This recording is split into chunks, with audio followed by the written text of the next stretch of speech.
মার্কিন যুক্তরাষ্ট্রে চরম সামরিক দম্ভ আজ ওমান উপসাগরের জলে আছড়ে পড়েছে। মধ্যপ্রাচ্যে নিজেদের একচেটি আধিপত্য বিস্তারের যে স্বপ্ন ওয়াশিংটন ও তেল আবিব দেখেছিল তা এখন দুঃস্বপ্নে পরিণত হয়েছে। পরিস্থিতি এতটাই উত্তপ্ত যে মার্কিন প্রেসিডেন্ট ডোনাল্ড ট্রাম্প নিজেই লাইভে এসে হতাশা প্রকাশ করেছেন। তিনি স্বীকার করেছেন ইরানিরা অত্যন্ত কঠোর এবং তারা লড়াইয়ের জন্য প্রস্তুত। এমনকি তিনি বলেছেন মার্কিন সামরিক বাহিনীকে ইরানে তিনি যতটা ব্যবহার করতে চেয়েছিলেন তার চেয়েও বেশি ব্যবহার করতে হচ্ছে। একটি সুপার পাওয়ারের নেতার মুখে এমন স্বীকারোক্তি ইঙ্গিত দেয় যে ইরানের সামরিক সক্ষমতা পেন্টাগনের জন্য বড় চ্যালেঞ্জ হয়ে উঠেছে। এই উত্তেজনার পেছনে রয়েছে ওমান উপসাগরে ঘটে যাওয়া একটি বড় সামরিক ঘটনা।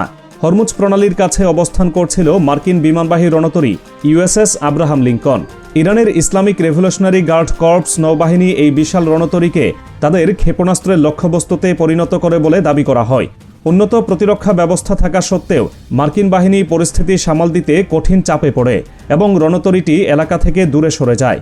এরপর ইরান তাদের শক্তিশালী ব্যালিস্টিক ক্ষেপণাস্ত্র খুররাম শাহর 4 মিসাইল প্রদর্শন করে।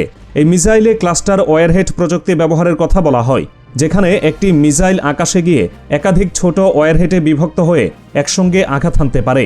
সামরিক বিশ্লেষকদের মতে এই ধরনের প্রযুক্তি প্রতিরক্ষা ব্যবস্থার জন্য বড় চ্যালেঞ্জ তৈরি করতে পারে।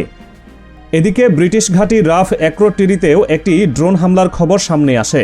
প্রতিবেদনে বলা হয় ড্রোনটি সমুদ্রপৃষ্ঠের খুব নিচ দিয়ে উড়ে এসে একটি সুরক্ষিত স্থাপনায় আঘাত করে এবং বড় ধরনের ক্ষতি করে।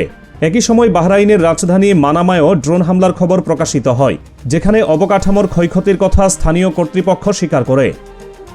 এই সামরিক উত্তেজনার মধ্যেই সংযুক্ত আরব আমিরাতের প্রভাবশালী ব্যবসায়ী খালাফ আহমদ আল হাবতুর ট্রাম্পকে উদ্দেশ্য করে একটি খোলা চিঠি প্রকাশ করেন।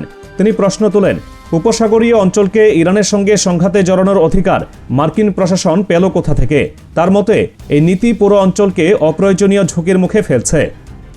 সামরিক উত্তেজনা, ড্রোন হামলা, ক্ষেপণাস্ত্র প্রদর্শন এবং কূটনৈতিক বিরোধ সব মিলিয়ে মধ্যপ্রাচ্যের পরিস্থিতি দ্রুত বদলে যাচ্ছে। বিশ্লেষকদের মতে এই সংঘাত কেবল আঞ্চলিক নয়, এটি বৈশ্বিক শক্তির ভারসাম্য এবং ভবিষ্যৎ ভূরাজনীতিকেও প্রভাবিত করতে পারে।